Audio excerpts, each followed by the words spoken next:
So let's start out with the fact that this was not really an idea for a film. Came more from a personal experience. Can you talk about that? I went through the experience of both of my parents aging and kind of falling apart physically and then passing away. And when my mother did in 2007, and I had a very complicated, challenging, often explosive relationship with her. And when she first got sick, all of a sudden I had this realization, oh my God, I'm going to have to parent my parent, which I don't think had really ever occurred to me. And being in the proximity, I mean, I always liken it a little bit to that Life of Pi image of the kid in the boat with the tiger. Like, that's how I felt. I was like, oh my God, how am I gonna get through this? Like, I love her, I wanna take care of her, but I know I have all these issues that are from being younger that are there.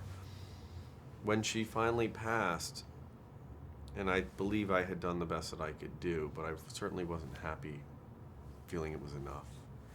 So, and I don't think if I would have ever felt it was enough. So, but I started to imagine this story of this family where a mother dies, and the conflict is actually between everybody else in the family. And as soon as she's removed from the equation, this buffer that had been keeping everything in its place, all of a sudden the vacuum sucks everything in, and the collision is explosive.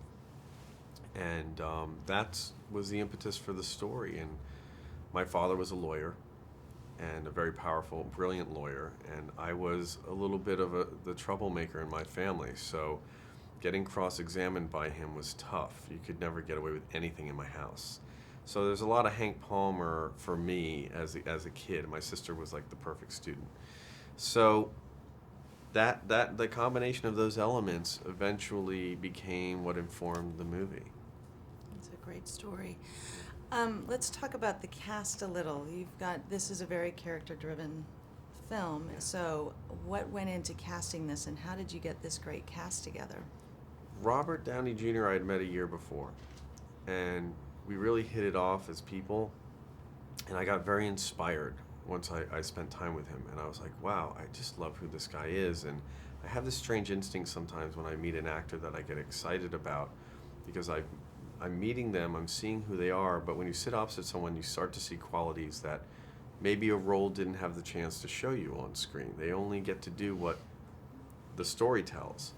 And I realized that there was a space in his resume for this movie that I would want to see as a fan. I was like, I would like to see him do his Rain Man or his As Good as It Gets or whatever that movie might be. And so a year later, when the impetus for the story started to happen for me, I realized how complex the character was.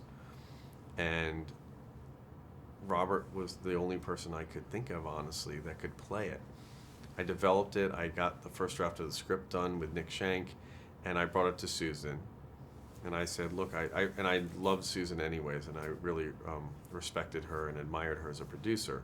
I was like, well, if I can't get Robert, then maybe Susan will do it anyways, but she'll certainly also help me talk to Robert about it and express it if she likes it. So I gave her the script, and she called me a week later, and she said, I love this. I love broadcast news. I'm from these movies. These movies don't get made anymore.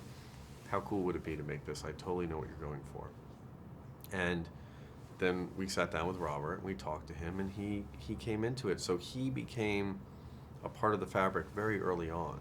This character sculpted for him. So that was cool. And then, we needed this really powerful icon of a man, this Mount Everest that's impossible for him to climb opposite him, who had the same power and strength that Downey has as a performer, and also carries with him the weight of history and the weight of respect. And Robert Duvall was the perfect man for that job.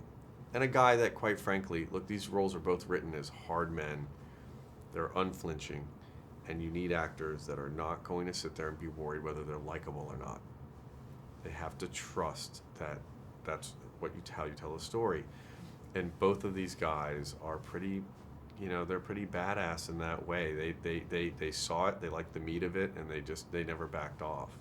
Let's go to, I keep hearing about this rehearsal that you did, which is not typical, especially, for actors these days. What went behind you having this group get together and do a rehearsal?